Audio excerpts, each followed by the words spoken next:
إن الحمد لله نحمده ونستعينه ونستغفره ونعوذ بالله من شرور أنفسنا ومن سيئات أعمالنا من يهده الله فلا مضل له ومن يضلله فلا هادي له وأشهد أن لا إله إلا الله وحده لا شريك له وأشهد أن محمدًا عبده ورسوله أما بعد فإن خير الحديث كتاب الله وخير الهدي هدي محمد صلى الله عليه وسلم وشر الأمور محدثاتها وكل محدثة بدعة وكل بدعة ضلالة وكل ضلالة في النار فأعوذ بالله السميع العليم من الشيطان الرجيم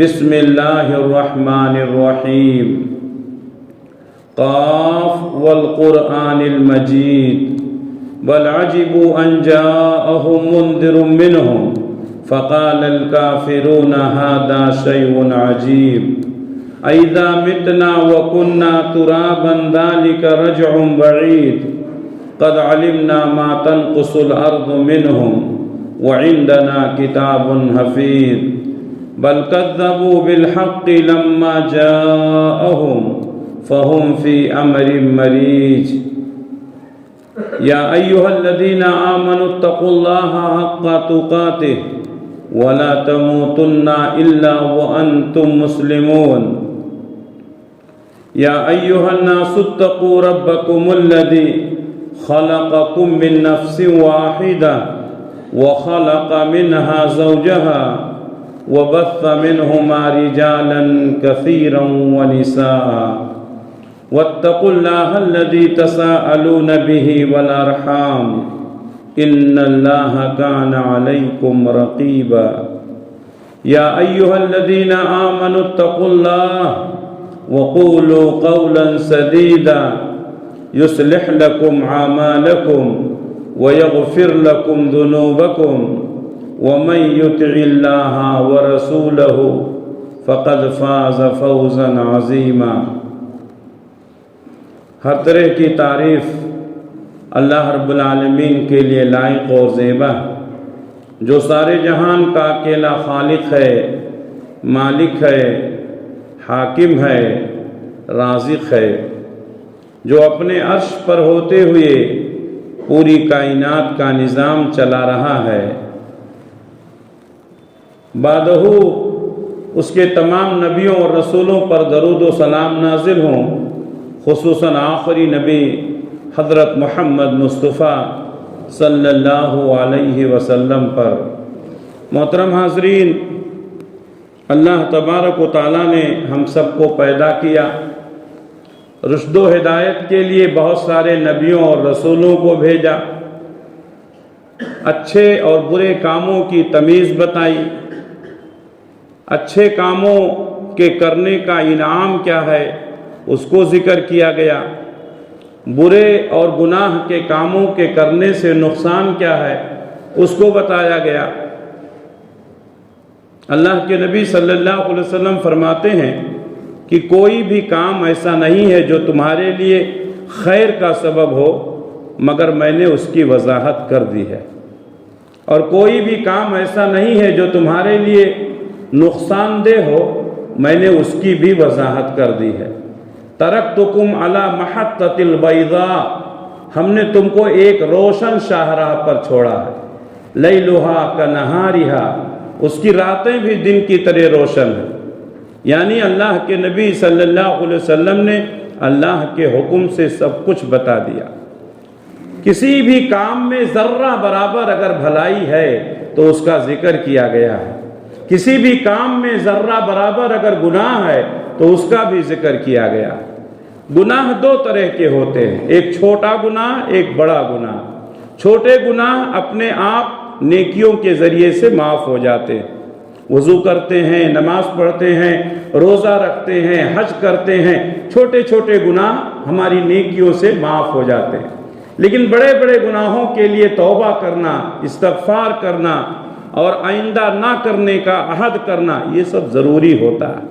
جو بڑے بڑے گناہ ہیں ان گناہوں میں ایک گناہ ہے زناکاری۔ بہت سارے لوگ لا علمی کی وجہ سے یا شہوت کے غلبے کی وجہ سے یا ایمان کی کمزوری کی وجہ سے اس گناہ میں مبتلا ہو جاتے ہیں۔ زناکاری بڑا گناہ ہے، بلکہ یہ وہ گناہ ہے جو فرد، خاندان اور معاشرے تینوں کی تباہی کا سبب بنتا ہے۔ اسی لیے اللہ تبارک و تعالیٰ نے قرآن مجید میں کئی مقامات پر اس گناہ کی طرف توجہ دلا کر کے اس سے بچنے کا حکم دیا۔ نبی صلی اللہ علیہ وسلم نے بہت ساری حدیثوں میں اس کی سنگینی کو بیان کیا ہے۔ آج کے جمعہ کے خطبے کے لیے میں نے جس عنوان کو منتخب کیا ہے وہ ہے زناکاری کی حرمت۔ اللہ سے دعا ہے کہ اللہ تبارک و تعالی ہم تمام کو زناکاری سے محفوظ رکھے۔ زناکاری کسے کہتے ہیں؟ ایک مرد اپنی بیوی کو چھوڑ کر کے کسی دوسری عورت سے اپنی شہوت، اپنی خواہش پوری کرتا ہے، اس کو زنا کہتے ہیں۔ ایک عورت اپنے شوہر کو چھوڑ کر کے کسی دوسرے مرد سے اپنی شہوت پوری کرتی ہے، اپنی خواہش پوری کرتی ہے تو اس کو زنا کہتے ہیں۔ شادی سے پہلے بھی لوگ اس گناہ میں مبتلا ہوتے ہیں، شادی کے بعد بھی کچھ لوگ اس گناہ میں مبتلا ہو جاتے ہیں۔ اس گناہ کی سنگینی کا اندازہ اس آیت سے لگایا جا سکتا ہے جس میں اللہ تعالیٰ نے فرمایا لا تقربوا الزنا انہ کان فاحشۃ وساء سبیلا، لوگوں زنا کے قریب بھی مت جاؤ، یہ گندا کام ہے اور برا راستہ ہے۔ زنا نہیں کرنا ہے یہ تو معلوم ہے، لیکن زنا کے قریب بھی نہیں جانا، اس کا کیا مطلب؟ اس کا مطلب یہ ہے کہ وہ کام جو تم کو زنا میں مبتلا کر دیں ان سے بچنا ہے۔ اس آیت کی تشریح میں مفسرین نے بڑی اہم باتیں لکھی ہیں۔ مثال کے طور پر پردے کا اہتمام کرنا۔ اگر عورت بے پردہ ہو کر کے نکلے گی تو مرد کی شہوت میں، اس کے جذبات میں اضافہ ہوگا اور بے حیائی اور بے شرمی کی انتہا ہوگی، لوگوں کے دلوں میں خواہشات پیدا ہوں گے اور زنا کی نوبت آ جائے گی۔ اس لیے عورتوں کو پردے کا اہتمام کرنا چاہیے۔ اللہ کے نبی صلی اللہ علیہ وسلم نے فرمایا قیامت کے قریب بے پردگی عام ہو جائے گی۔ کاسیات عاریات مومیلات مائلات، عورتیں ہوں گی کپڑا پہنیں گی پھر بھی ننگی رہیں گی، وہ دوسروں کو اپنی طرف مائل کریں گی، خود بھی ان کی طرف مائل ہوں گی۔ کپڑا پہن کر بھی ننگی رہنا، اس کا کیا مطلب؟ کپڑے اتنے چست ہو جائیں گے کہ جسم کے نشیب و فراز ظاہر ہوں گے۔ اور آج ہم دیکھ رہے ہیں خواتین کیسے کپڑے پہنتی ہیں، کیسے برقعے پہنتی ہیں۔ اسی طریقے سے کپڑے پہننے کے باوجود بھی ننگی ہونے کا مطلب یہ ہے کہ ان کے کپڑے چھوٹے ہو جائیں گے، جسم کا بہت سارا حصہ دکھائی دے گا۔ اب جو نئے نئے کپڑے پہن رہی ہیں خواتین، اس میں جسم کا بہت سارا حصہ کھلا رہتا ہے، دکھائی دیتا ہے۔ نوجوانوں کے جذبات بھڑکتے ہیں اور زنا کی نوبت آ جاتی ہے۔ اسی طریقے سے کپڑے پہننے کے باوجود بھی ننگی رہنے کا مطلب یہ ہے کہ کپڑے اتنے باریک ہوں گے، جیسا کہ آج نٹ کے کپڑے چل رہے ہیں، کپڑا پہننے کے باوجود بھی اندر سے جسم جھلکے گا اور باہر والوں کو دکھائی دے گا۔ تو ایسے کپڑے پہننے سے اللہ کے نبی صلی اللہ علیہ وسلم نے منع کیا، اور افسوس یہ ہوتا ہے کہ آج مسلم خواتین بھی ایسے کپڑے استعمال کرنے لگی۔ بہت ساری خواتین کو دیکھا گیا ہے کہ جو برقع پہنتی ہیں اور اس کے اوپر جو نقاب لگاتی ہیں، نقاب میں ماشاء اللہ سبحان اللہ یہ ساری چیزیں، یہ کہاں سے آیا؟ نہیں دیکھنے والا بھی دیکھتا ہے۔ یہ بے حیائی کی باتیں۔ برقع بالکل سادہ ہونا چاہیے، نقاب بالکل سادہ ہونا چاہیے، ڈھیلا ڈھالا ہونا چاہیے، موٹے کپڑے کا ہونا چاہیے۔ یہ نقاب پہن کر کے سبحان اللہ ماشاء اللہ یہ سب لکھنا، یہ سب زنا کی طرف دعوت دینا ہے۔ ولا تقربوا الزنا میں یہ بات بھی شامل ہے کہ مردوں اور عورتوں کا اختلاط نہیں ہونا چاہیے۔ آج بہت ساری جگہوں میں، بہت ساری تقریبات میں آپ دیکھیں گے کہ مرد اور عورتیں مل جاتے ہیں۔ بہت ساری شادی بیاہ کی تقریبات میں، مالوں میں، گھروں میں اللہ کے نبی صلی اللہ علیہ وسلم نے عورت کو حکم دیا ہے کہ غیر محرم کے سامنے مت آئے، مردوں کو حکم دیا ہے کہ غیر محرم عورتوں کے قریب نہ جائیں۔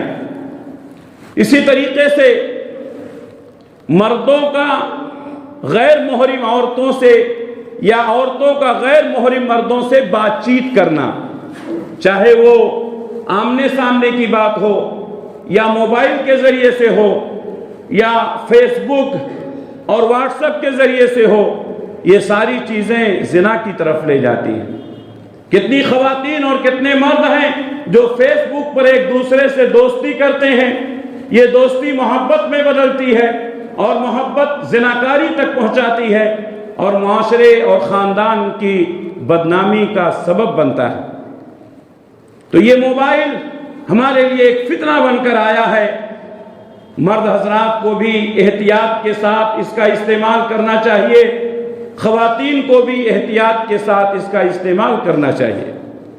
اسی طریقے سے لا تقربوا الزنا میں یہ بات بھی شامل ہے کہ تعلیم کے نام پر نوجوان لڑکوں اور لڑکیوں کو ایک ساتھ بیٹھایا جاتا ہے، جسے ہم کو ایڈ ایجوکیشن کہتے ہیں۔ ایسے کالجز اور ایسی یونیورسٹیاں جہاں مردوں اور عورتوں کا اختلاط ہو، مردوں کو بھی بچنا چاہیے، عورتوں کو بھی بچنا چاہیے۔ اور زنا کے قریب جانے میں یہ ساری چیزیں شامل ہیں۔ اللہ نے فرمایا وَلَا تَقْرَبُوا الزِّنَا إِنَّهُ كَانَ فَاحِشَةً وَسَاءَ سَبِيلًا، زنا کے قریب بھی مت جاؤ، یہ گندا کام ہے اور برا راستہ ہے۔ تو زنا کے جتنے راستے ہیں ان راستوں کو بند کر دیا جائے۔ اسی طریقے سے وقت پر شادیاں کر دی جائیں، لڑکا جوان ہو گیا، لڑکی جوان ہو گئی، شادی کرنے میں تاخیر نہ کریں۔ لا تقربوا الزنا میں یہ چیز بھی شامل ہے۔ اسی طریقے سے اگر کوئی شخص زنا کر لے، وہ شادی شدہ ہے تو اس کو رجم کیا جائے گا، یعنی پتھروں سے مار مار کر اس کو ختم کر دیا جائے گا۔ اگر وہ غیر شادی شدہ ہے، نوجوان لڑکا یا لڑکی ہیں، تو ان کو 100 کوڑے مارے جائیں گے۔ اللہ تبارک و تعالیٰ نے فرمایا الزانیۃ والزانی فاجلدوا کل واحد منہما 100 جلدہ، زنا کرنے والی عورت اور زنا کرنے والا مرد، ان میں سے ہر ایک کو 100 کوڑے مارے جائیں گے۔ ولا تاخذکم بہما رافۃ، اور ان کے لیے کسی طرح کا کوئی سہولت نہیں برتا جائے گا۔ بڑا آدمی ہے چھوڑ دو، غریب آدمی ہے چھوڑ دو، کمزور ہے چھوڑ دو۔ اللہ نے فرمایا وَلَا تَأْخُذُكُمْ بِهِمَا رَأْفَةٌ فِي دِينِ اللَّهِ، اللہ کے دین میں، اللہ کے دین کے معاملے میں ان سے کوئی ہمدردی نہیں کی جائے گی۔ امیر ہو یا غریب، چھوٹا ہو یا بڑا، بادشاہ ہو یا فقیر، اگر وہ زنا کیا ہے، غیر شادی شدہ ہے، تو اس کو 100 کوڑے مارے جائیں گے، کمرے میں نہیں مارے جائیں گے۔ اللہ تبارک و تعالیٰ نے فرمایا ان کنتم تؤمنون باللہ والیوم الآخر، اگر تم اللہ پر اور یوم آخرت پر ایمان رکھتے ہو تو ایسے زناکار مردوں کو، عورتوں کو 100 کوڑے لگاؤ اور ان کے تعلق سے کسی طرح کی کوئی ہمدردی نہ کرو۔ وَلْيَشْهَدْ عَذَابَهُمَا طَائِفَةٌ مِّنَ الْمُؤْمِنِينَ، اور یہ مومنوں کی جماعت کے سامنے ہوگا، کسی بند کمرے میں سزا نہیں دی جائے گی، مومنوں کے سامنے ہوگا، تاکہ لوگ دیکھیں اور ان کے اندر خوف اور ڈر پیدا ہو کہ اگر ہم نے بھی یہ گندا کام کیا تو ہم کو بھی 100 کوڑے مارے جائیں گے۔ اللہ کے نبی صلی اللہ علیہ وسلم نے فرمایا غیر شادی شدہ ہے، ابھی شادی نہیں ہوئی ہے، تو مرد اور عورت کو 100 کوڑے مارے جائیں گے اور 1 سال کے لیے اس کو شہر بدر کر دیا جائے گا۔ اور اگر شادی شدہ ہے، بیوی ہونے کے باوجود بھی زنا کیا ہے، یا بیوی نے شوہر ہونے کے باوجود زنا کیا ہے، تو اللہ کے نبی نے فرمایا کہ ان کو رجم کیا جائے گا۔ رجم کہتے ہیں پتھروں سے مار مار کر کے ختم کر دینا۔ اللہ کے نبی صلی اللہ علیہ وسلم کے زمانے میں کئی واقعات ایسے پیش آئے کہ لوگوں نے اپنے زنا کا اقرار کیا اور نبی صلی اللہ علیہ وسلم نے ان کو سزا دلوائی۔ ایک صحابی ہے معیز الاسلمی، قبیلہ اسلم کے رہنے والے تھے۔ اللہ کے نبی صلی اللہ علیہ وسلم کے پاس آئے، کہا اللہ کے رسول مجھے پاک کر دیجئے، میں نے زنا کر لیا۔ اللہ کے نبی صلی اللہ علیہ وسلم نے منہ پھیر لیا، ایک بار کہا، دو بار کہا، تین بار کہا۔ پیارے نبی نے فرمایا معیز اسلمی کے منہ کو دیکھو، کہیں انہوں نے شراب تو نہیں پی لی ہے، ایسی باتیں کر رہے ہیں۔ صحابہ نے ان کے منہ کے قریب لے جا کر کے سونگھا تو کہا اللہ کے رسول انہوں نے شراب نہیں پی ہے۔ 3 مرتبہ اقرار کرنے کے بعد اللہ کے نبی نے حکم دیا کہ ان کو رجم کر دیا جائے، چنانچہ ان کو پتھروں سے مار مار کر ختم کر دیا گیا۔ ایک خاتون آئی، انہوں نے کہا اللہ کے رسول مجھے بھی پاک کر دیجئے۔ اللہ کے نبی صلی اللہ علیہ وسلم نے فرمایا کیا بات کرتی ہو؟ کہا معیز اسلمی کو جو سزا دی گئی ہے اس نے میرے ساتھ زنا کیا، ہم دونوں کے غلط سنبندھ تھے۔ اللہ کے نبی صلی اللہ علیہ وسلم نے حکم دیا، اس عورت کو بھی رجم کر دیا گیا، ان کو بھی پتھر سے مار مار کر ہلاک کر دیا گیا۔ رجم یہ سب سے سخت سزا ہوتی ہے۔ اگر کسی انسان کو پھانسی پر لٹکایا جاتا ہے، چند سیکنڈ لگتے ہیں اس کی روح نکلنے میں۔ اگر کسی انسان کی گردن مار دی جاتی ہے تو چند سیکنڈ اس کو تکلیف ہوتی ہے اور وہ تڑپ کے مر جاتا ہے۔ لیکن سب سے سخت سزا اگر ہے تو رجم ہے۔ ان زندہ انسان کو پتھروں سے مارتے رہتے ہیں اور اس وقت تک مارتے رہیں گے جب تک کہ اس کی چیخ و پکار بند نہ ہو جائے، جب تک کہ وہ موت کی نیند میں نہ سو جائے۔ میرے بھائیوں، اتنی سخت سزا اور کسی جرم میں نہیں ہے۔ آپ سوچ سکتے ہیں اس کی سنگینی کو۔ ایک اور خاتون آئی، اللہ کے نبی صلی اللہ علیہ وسلم سے کہا کہ اللہ کے رسول مجھے پاک کر دیجئے، مجھ سے زنا ہو گئی ہے، لیکن مسئلہ یہ ہے میرے پیٹ میں ابھی بچہ پل رہا ہے۔ اللہ کے نبی صلی اللہ علیہ وسلم نے ان کے رشتہ داروں کو بلایا اور کہا کہ جاؤ ان کے ساتھ اچھا سلوک کرو، اور جب بچہ پیدا ہو جائے گا تب میرے پاس لے کر کے آنا۔ حمل کا وقت ہوا، بچہ پیدا ہوا، کپڑے میں لپیٹ کر کے خاتون نبی کی خدمت میں پہنچی اور کہا اللہ کے رسول یہ امانت آپ کے حوالے ہے، آپ مجھے پاک کر دیجئے۔ اللہ کے نبی صلی اللہ علیہ وسلم نے اس نوزائیدہ بچے کو ایک انصاری کے حوالے کیا، کہا اس کی پرورش کرو، اور اللہ کے نبی نے صحابہ کو حکم دیا کہ اس عورت کو رجم کر دیا جائے۔ آپ سوچیں کہ یہ کتنا سنگین جرم ہے۔ کوئی بھی جرم اتنا زیادہ نہیں ہے جس کی اتنی سخت سزا متعین کی گئی ہو۔ اور صحابہ کرام کتنا اللہ سے ڈرنے والے تھے، ان کو معلوم تھا کہ اگر میں نے اقبال جرم کیا تو پتھروں سے مار مار کر کے مجھے ہلاک کر دیا جائے گا، لیکن اس کے باوجود بھی وہ نبی کے پاس پہنچتے تھے۔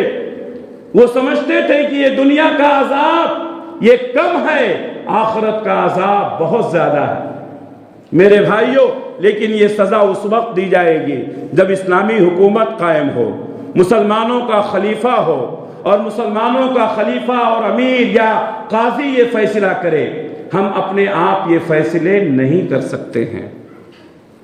اسی طریقے سے اللہ تبارک و تعالیٰ نے مسلم مردوں اور خواتین کی عزتوں کا کتنا زیادہ ان کی حفاظت کا اہتمام کیا ہے۔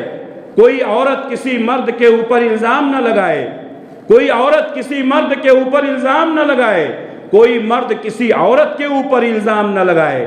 بعض لوگوں کی عادت ہوتی ہے، اپنی بیوی کو پسند نہیں کرتے ہیں، بدکاری کا الزام لگا کر کے اس کو طلاق دے دیتے ہیں۔ بعض عورتیں اپنے شوہروں کو پسند نہیں کرتی ہیں، ان کے اوپر بدکاری کا الزام لگا کر کے ان سے خلا لے لیتی ہیں۔ آپ کو بیوی پسند نہیں ہے، طلاق دینے کی اجازت ہے۔ آپ کو شوہر پسند نہیں ہے، خلا لینے کی اجازت ہے، لیکن کسی کے اوپر زنا کا الزام لگانا اللہ تبارک و تعالیٰ کو یہ بات پسند نہیں ہے۔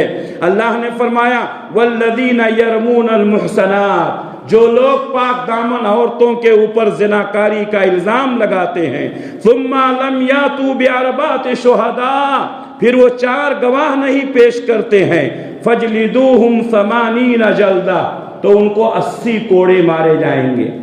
آپ نے کسی عورت پر الزام لگا دیا زناکاری کا اور اس نے وہ کام نہیں کیا ہے، آپ نے اس کا جرم ثابت نہیں کیا، 1 2 نہیں 4 گواہوں کی ضرورت ہے۔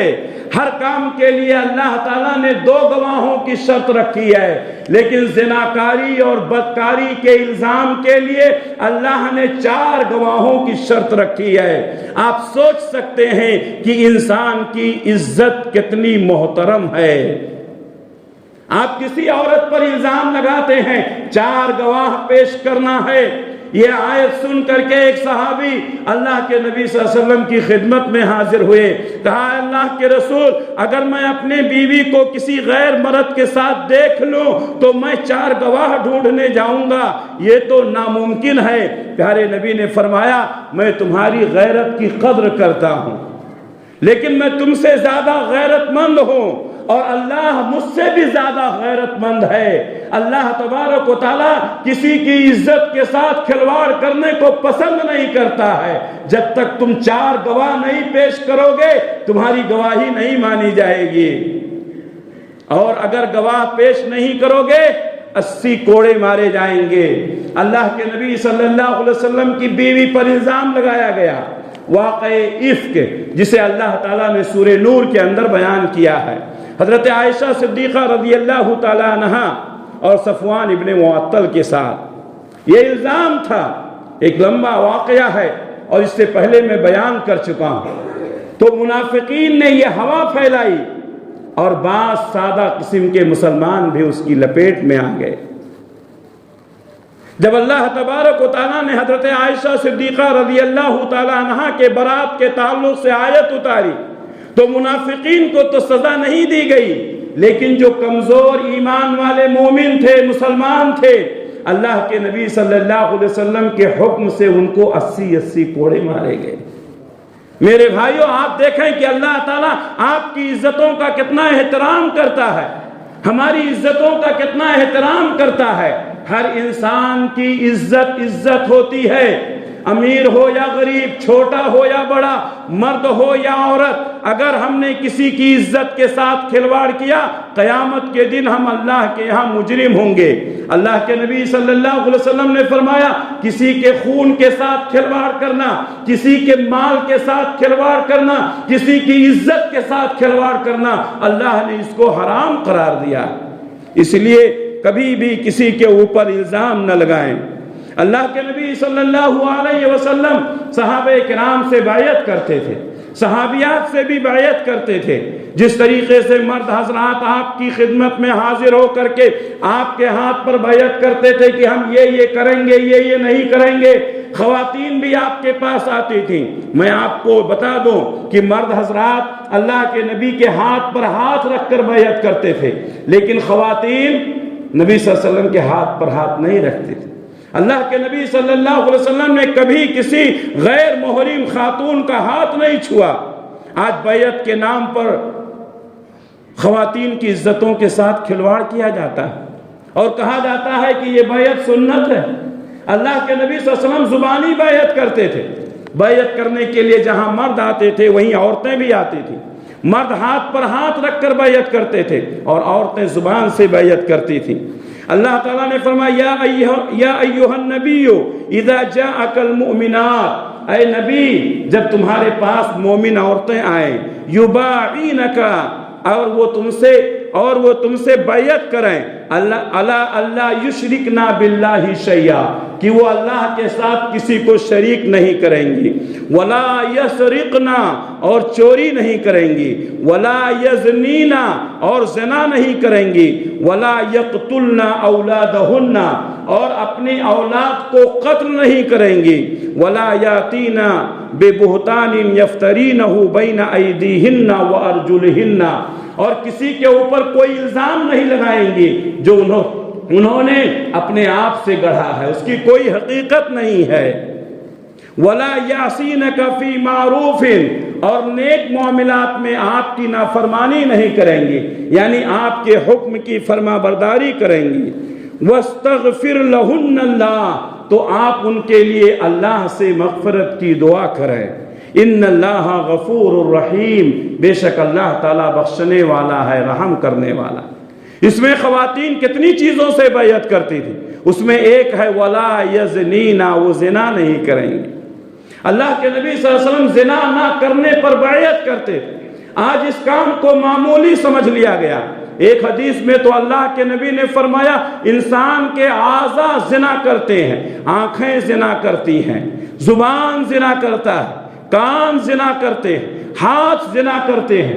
زبان زنا کی باتیں کرنا، فحش باتیں کرنا، آنکھیں زنا کرنا، غیر محرم عورتوں کو دیکھنا، غیر محرم عورتوں سے گفتگو کرنا، ہمیں ان تمام چیزوں سے بچنا چاہیے۔ اللہ کے نبی صلی اللہ علیہ وسلم نے فرمایا قیامت کی بہت ساری نشانیاں ہیں، ان نشانیوں میں نشانی یہ بھی ہے کہ علم اٹھ جائے گا، علم کی کمی ہو جائے گی۔ آپ نے فرمایا بولنے والے بہت رہیں گے لیکن گہرا علم لوگوں کے پاس نہیں رہے گا۔ قبل اس کے کہ بڑے بڑے علماء اٹھ جائیں، علم حاصل کر لو، علم حاصل کر لو، علم اٹھ جائے گا، جہالت عام ہو جائے گی، شراب خوب پیا جائے گا، شراب کا نام بدل بدل کر پیا جائے گا، اور آپ نے فرمایا زنا کی کثرت ہو جائے گی۔ آج بے حیائی اور بے شرمی اپنی انتہا کو پہنچ چکی ہے، اور کوئی بھی جگہ محفوظ نہیں جہاں بے حیائی اور بے شرمی کے اڈے نہ قائم کر دیے گئے ہوں۔ اور افسوس ہوتا ہے کہ بہت سارے بڑے بڑے شہروں میں باقاعدہ زناکاری کے اڈے قائم کیے جاتے ہیں۔ اگر کوئی مرد کوئی عورت اپنی شہوت پوری کرنا چاہے وہ ان اڈوں پہ جا کر کے اپنی شہوت پوری کرے، اور گورنمنٹ کی طرف سے ان کو لائسنس دیا جاتا ہے۔ افسوس ہے میرے بھائی، جس شہر میں یہ حال ہو، جہاں اس طرح کے حالات ہوں، بتائیے اللہ کی رحمت کیسے ہوگی؟ اللہ کا عذاب کیوں نہیں آئے گا؟ میرے بھائیوں، اس لیے زناکاری سے اپنے آپ کو بچاؤ۔ اللہ کے نبی صلی اللہ علیہ وسلم نے عام انسانوں کی، عام عورتوں کی بات چھوڑیے، باندی، لونڈی جس کی کوئی حیثیت نہیں ہے، جو 24 گھنٹے صرف آپ کی خدمت کے لیے مامور ہے، اللہ کے نبی صلی اللہ علیہ وسلم نے اس کی عزتوں کا بھی خیال کیا۔ آپ نے فرمایا کوئی بھی لونڈی، کوئی بھی باندی ایک بار زنا کرے اس کو کوڑے مارو، 2 بار زنا کرے کوڑے مارو، 3 بار زنا کرے کوڑے مارو، اگر پھر زنا کرتی ہے تو اس کو بیچ دو، اس کو بیچ دو، چاہے اس کی قیمت بہت معمولی ہی کیوں نہ ہو۔ آپ نے فرمایا ایک رسی بھی اگر اس کی قیمت میں مل جائے اس کو بھی بیچ دو۔ ایک عورت کی قیمت ایک رسی، یعنی ایسی عورت جو زناکار ہے اس کی حیثیت ایک رسی کے برابر بھی نہیں ہے۔ میرے بھائیوں، یہ ہے ہمارا پوتر اسلام، یہ ہے ہمارا پاکیزہ اسلام، یہ ہے ہمارا بہترین اسلام، لیکن چند نادانوں کی نادانی کی وجہ سے آج اسلام بدنام ہو رہا ہے، آج مسلمان بدنام ہو رہے ہیں، آج چند خواتین کی وجہ سے اسلام کے اوپر انگلیاں اٹھائی جا رہی ہیں۔ میرے بھائیوں، بات آ گئی ہے تو بتا دو، ابھی ریاست بہار میں ایک معاملہ پیش آیا، جو لوگ سوشل میڈیا سے جڑے ہوئے ہیں ان کو معلوم ہے، اور جن کو نہیں معلوم ہے وہ سن لیں کہ ایک خاتون، مسلم خاتون، ان کو سرکاری نوکری مل گئی تھی ڈاکٹر کی، اور وہ سرکاری سرٹیفکیٹ لینے کے لیے اپنی نوکری، اپنی جاب کو قبول کرنے کے لیے سرٹیفکیٹ وہاں کے وزیر اعلیٰ سے لینے گئی تھی، لیکن وہاں کا وزیر اعلیٰ اس نے اس خاتون کے ساتھ بدتمیزی کی، ان کے نوز پیس کو کھینچ دیا۔ ایسی غیرت مند خاتون، آپ کو معلوم ہونا چاہیے، اس خاتون نے اس جاب کو ٹھکرا دیا، کہا ہمیں ایسے جاب کی ضرورت نہیں ہے، اور جس شہر میں ایسے وزیر اعلیٰ ہوں ہم اس ریاست میں بھی نہیں رہ سکتے۔ جب غیرت بیدار ہوتی ہے تو انسان پیسوں کی فکر نہیں کرتا ہے، نوکری کی فکر نہیں کرتا ہے۔ کسی بڑے آدمی نے کہا ہے پیسہ چلا جائے مل جائے گا، لیکن عزت ایک بار چلی گئی دوبارہ نہیں ملتی ہے۔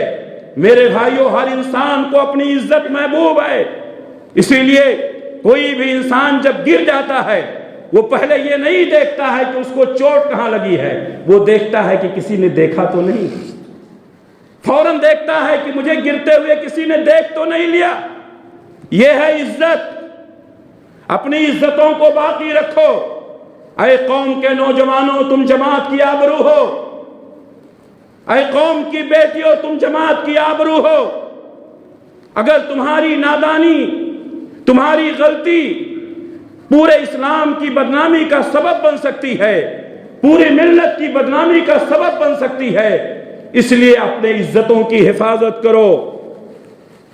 نبی صلی اللہ علیہ وسلم نے خواب میں دیکھا، بہت ساری چیزیں آپ خواب میں دیکھتے تھے۔ نبی کا خواب اللہ کی طرف سے وحی ہوا کرتا ہے۔ ایک دفعہ فجر کی نماز کے بعد آپ بیٹھے ہوئے تھے، آپ نے ایک لمبے خواب کا ذکر کیا۔ اس خواب میں ایک بات یہ بھی تھی، مجھے دکھایا گیا کہ ایک بڑا تنور ہے اور اس کے اندر آگ جل رہی ہے، اس میں برہنہ مرد اور برہنہ عورتیں ہیں۔ جب آگ بھڑکتی ہے تو یہ برہنہ مرد اور عورتیں اوپر کی طرف جاتے ہیں، تنور کا منہ چھوٹا ہے، باہر نہیں نکل پاتے ہیں۔ جب آگ ٹھنڈی ہوتی ہے یہ نیچے آ جاتے ہیں، مرد بھی برہنہ ہیں، عورتیں بھی برہنہ ہیں۔ ہمارے نبی نے پوچھا جبریل سے، جبریل بتاؤ یہ کون لوگ ہیں جو آگ میں جل رہے ہیں، برہنہ ہیں، ننگے ہیں؟ جبریل نے کہا کہ اے اللہ کے رسول، یہ زناکار مرد اور عورتیں ہیں جن کو یہ سزا مل رہی ہے۔ میرے بھائیوں، اپنے آپ کو بے حیائی سے بچاؤ، اپنے آپ کو بے شرمی سے بچاؤ۔ حضرت عبداللہ ابن مسعود رضی اللہ تعالیٰ عنہ کہتے ہیں، میں نے اللہ کے نبی صلی اللہ علیہ وسلم سے پوچھا کہ اے اللہ کے رسول سب سے بڑا گناہ کیا ہے؟ تو آپ نے فرمایا یہ کہ تو اللہ کے ساتھ کسی کو شریک ٹھہرائے۔ اللہ کے ساتھ کسی کو شریک ٹھہرانا یہ سب سے بڑا گناہ ہے۔ پھر آپ نے فرمایا تو اپنی اولاد کو قتل کر دے اس ڈر سے کہ وہ تیرے ساتھ کھائے گا۔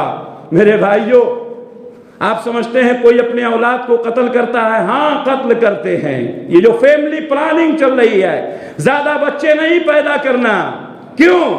اس لیے کہ خرچ نہیں اٹھا پائیں گے۔ پہلے زمانے میں بھی یہ برائی تھی، آج بھی یہ برائی ہے۔